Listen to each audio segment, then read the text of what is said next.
Welcome everybody to the podcast here. My name is Cory Hernandez and I'm here alongside Evan Desai. And here we're going to talk about the latest sports topics here around the country. But right now we're going to dive right into the NBA trade deadline. The biggest users of the NBA trade deadline was obviously the Cavaliers. They needed to make some changes to become a presence in the Eastern Conference they have been for years. The big moves they made were they acquired guard George Hill from the Kings, guard Jordan Clarkson and forward Larry Nance from the Lakers, and guard Rodney Hood from the Jazz. Now these are some big moves because the Cavs have been struggling defensively all season. They ranked 29th in defense prior to the NBA trade deadline. So they definitely needed to make some moves in order to better their guard play because Isaiah Thomas, who they shipped to the Lakers for those guys, was not cutting it. Him being only 5'9", he's not going to be a very big presence of a defender when it comes onto the court. They definitely needed some guys to improve, and the guy to do that is going to be George Hill. He did have some outstanding seasons with the Spurs and with the Pacers. He did struggle a bit with the Kings, but I really do think he's going to be the guy to get the Cavs back on the map for defense. The other guys, Clarkson, Nance, Hood, they're mostly offensive guys, but they're still going to fill gaps they're not filling this season because likes like J.R. Smith, Tristan Thompson are not doing as well as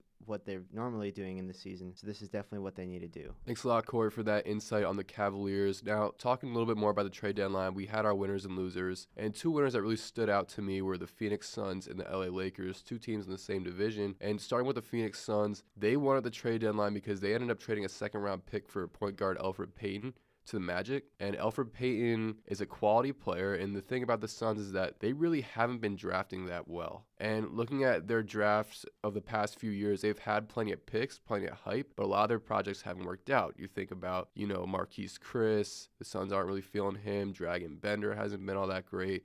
Even if we go back a little bit further, like Alex Len, their draft strategy really hasn't been panning out.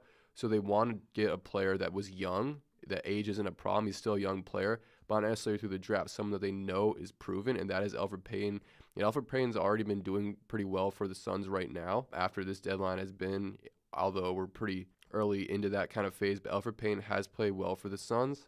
And so now moving on to the Lakers, talking about how they won at the deadline. So the Lakers traded for Isaiah Thomas, and while Isaiah Thomas may not even be back next year, there's plenty of speculation he won't be. They still got better for this year, got a chance to make their team look better for this year with Isaiah Thomas, and they, in that trade, ended up unloading a lot of cap room with the players they traded to the Cavs. And their big thing is they need to release a lot of cap room because they're trying to bring in free agents. There's been a lot of talk about Paul George maybe coming to the Lakers. Now there's talk about Kawhi Leonard coming to the Lakers. And obviously the big one is LeBron coming to the Lakers. I mean, we just had during the All-Star break, Magic Johnson was, giving LeBron kind of a tour of LA during the All-Star break. And Magic Johnson really wants LeBron to come there.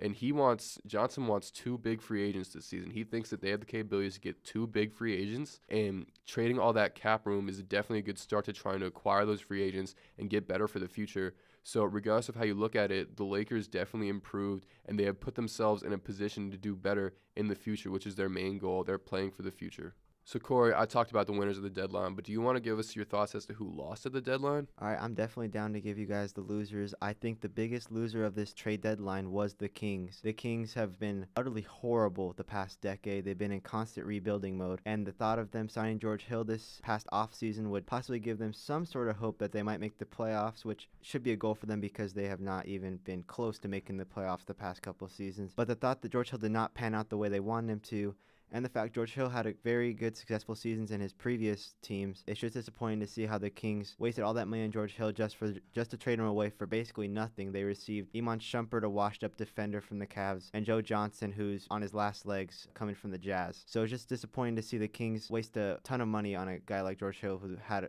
potential to be an all-star maybe this season. But in terms of the next couple seasons, the Kings are hoping to get better. They do have a couple good young guys, I believe, in De'Aaron Fox, Willie Cauley-Stein. Great guys who I do see who have a great future in this NBA, but they're still too young to lead a team to any type of success. So odds are the Kings may try to go out and find a guy they hope to be a veteran presence, a veteran leader for this team, and show this team what playoff success looks like. Because as of right now, this team is nowhere near playoff potential, and I think the Kings definitely need to find a way to get out of rebuilding mode because no fan of the Sacramento Kings and no fan of the NBA wants to see this same team stuck in a slump for the next decade. Now, transitioning to men's basketball, Arizona State University, they picked up some huge wins 2 weeks ago against USC and UCLA. They did slump a little bit and take a loss to the Arizona Wildcats, but it was only by less than 10 points. So they are showing signs of what they possibly could be come March, competing with the likes of tough teams, championship contenders like Arizona. Now, ASU, they're an outstanding team to start the season non-conference play, knocking off Kansas and Xavier. And ASU fans are hoping to see that same team show up at this right time when the tournament is upon us. Now, they do have some couple big games against Oregon and Oregon State this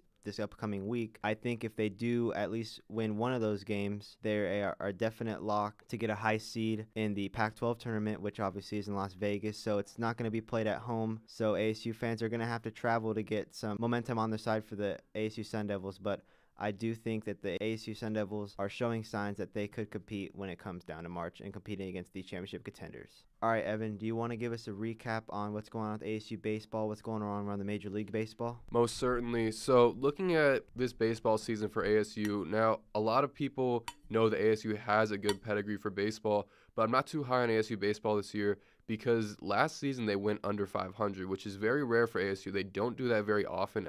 Obviously, we just talked about their pedigree. And really, their conference doesn't show any signs of stopping. The Pac-12 conference is a great baseball conference. They have a lot of good teams in the conference. It's going to be a lot of fierce competition. So I'm not so sure about how well ASU baseball is going to do this year. As for how they've been doing so far, they just played a 4-game series against Miami, Ohio, in which they split 2-2. They lost the first one, won the 2 games in the middle, and they lost the last one. And so I'm not really sure. I don't really know what to expect from that. We didn't get to see enough games, get to see enough opportunity for the Sun Devils. But then they ended up playing against the Diamondbacks actually in Scottsdale, and they lost 6-2. I'm not too surprised. I would expect the Diamondbacks to win. That's not something to hang their heads about. However, they do have a chance this weekend to redeem themselves against St. Mary's, California. They play a 3-game series against them, and then eventually they will be going, after that series, they will be going to Long Beach to play Long Beach State. And I mean, Long Beach State, regardless of what you think about them in terms of how good they are now or whatever, they definitely as well have a great pedigree. I mean, they're constantly in the tournament. They've had championship appearances. I mean, I remember growing up, I always used to hear stories about that team that had Evan Longoria and Troy Tulowitzki at the left side of the infield and having Jared Weaver on the mound. With those 2 guys in the infield, that was definitely a great team. They definitely have that reputation. So that'll be interesting to see how well ASU will do against a team like Long Beach State that has so much talent, such a history. And then talking about MLB, we talked about how the Diamondbacks actually played ASU. The Diamondbacks made a trade earlier this week, and they ended up getting trading Brandon Drury to the Yankees. Now, Brandon Drury does have all-star potential, but let's face it, the Diamondbacks have so much talent and young talent, especially in the infield. They definitely couldn't afford to keep everyone. They had to trade somebody, and they got Steven Souza Jr. in return.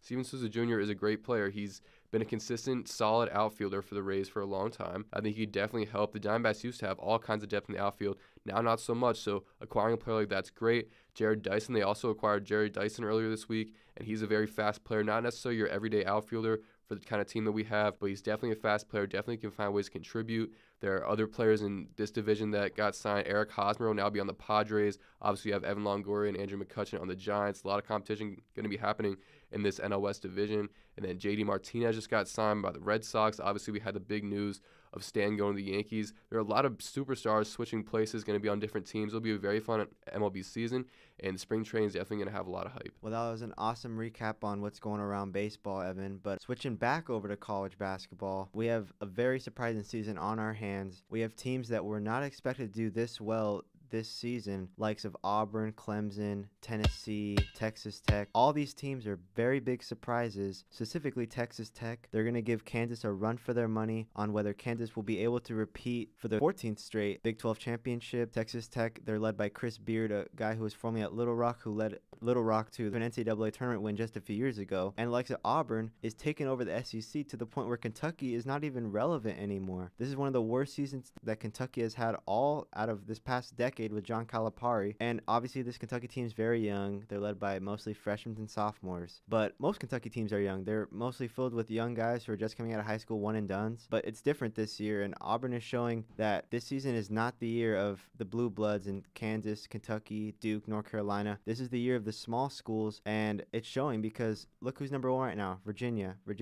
defensive juggernaut. They don't have the notable names on their team,